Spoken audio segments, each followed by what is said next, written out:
శెట్టిబలిజ జాతిపిత దుమ్మేటి వెంకటరెడ్డి 172వ జయంతి వేడుకలు శెట్టిబలిజ సంక్షేమ సంఘం ఆధ్వర్యంలో కాకినాడ జిల్లా రామారావుపేటలో ఉన్న శెట్టిబలిజ సంక్షేమ భవనంలో ఘనంగా నిర్వహించారు. ఈ కార్యక్రమంలో శెట్టిబలిజ నాయకులు, టీడీపీ రూరల్ కోఆర్డినేటర్ పిల్లి సత్యనారాయణమూర్తి, రూరల్ మాజీ శాసనసభ్యురాలు పిల్లి అనంతలక్ష్మి, జడ్పీటీసీ గుబ్బల తులసీకుమార్, కడలి ఈశ్వరి పాల్గొన్నారు.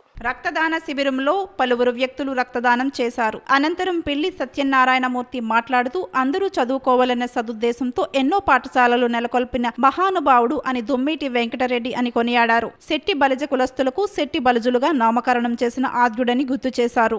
దుమ్మేటి వెంకటరెడ్డి గారి 172వ జయంతి సందర్భంగా సంఘీయులందరూ కూడా ఆయన నిజమైన నివాళులు అర్పించిన వాళ్ళు అవుతాము. రక్తదానం ద్వారా ఖచ్చితంగా ఈ తలబేసియా తర్వాత చాలా మంది రక్తం దానం చేసినట్లవుతుంది. ఖచ్చితంగా మనం రక్తదాన శిబిరం కండక్ట్ చేయాలని చెప్పి సంఘం తరఫున ఒక నిర్ణయం తీసుకుని ఈరోజు ఆయన జయంతి సందర్భంగా అందరూ కూడా ఆయనకి రక్త దానం ద్వారా నివాళులు అర్పించారు. మరి గొప్ప మహానుభావుడు. ఆయన ఉండకపోతే ఈరోజు ఇంత డెవలప్మెంట్ ఉండదు. ఈ సంఘీయులందరూ కూడా అన్ని రంగాల్లోనూ అభివృద్ధి చెందారంటే ఆయన కృషి మాత్రమే. స్కూల్స్లో లేని రోజుల్లో ఆయన స్కూల్స్ స్థాపించి కోట్లాది రూపాయలు విలువైనటువంటి ఆస్తులు మా సంఘీయులకి ఆయన దానాదత్తం చేశాడు. మరి అటువంటి గొప్ప మహోన్నత వ్యక్తిని ఈరోజు మేము జయంతి జరుపుకోవడం చాలా అదృష్టంగా భావిస్తాము. కాబట్టి అందరూ కూడా ఈ రాబోయే కాలంలో ఆయన ఫాలో అయ్యి ఆయన ఏదైతే ఆయన నిర్ణయాలు తీసుకున్నాడో ఆ నిర్ణయాలు మనం అందరూ కూడా పాటించాలని చెప్పి దుమ్మేటి వెంకటరెడ్డి గారి 172వ జయంతి కార్యక్రమం జరుపుకుంటున్నాం. కాకినాడ మెయిన్ శెట్టిబలిజ కార్యాలయంలో ఆయన విగ్రహానికి పూలమాలలు వేసి నివాళులు అర్పించి మరి రక్తదాన శిబిరం ఇక్కడ ఏర్పాటు చేయటం జరిగింది సంఘీయులతో.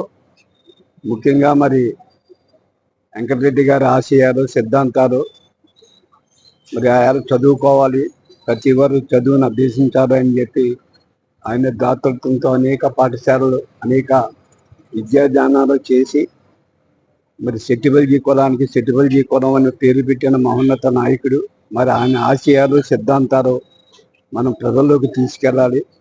ఎందుకంటే వెనుకబడిన తరగతుల సభ్యులుగా ఉన్న శెట్టిబలిజ సంఘం వెనుకబడలేదు, అన్నిటిలో ముందున్నాము అని అనిపించే విధంగా ఆయన ఆశయ సిద్ధాంతాలను ప్రజల్లోకి తీసుకెళ్ళవలసిన పనుంది. ప్రతి గ్రామంలో కూడా ఆయన గొప్పతనం, ఆయన చేసిన కార్యక్రమం, ఈ సంఘానికి ఆయన చేసిన సూచనలు కూడా ఈ రోజుల్లో అందరికీ తెలియవలసి ఉంది.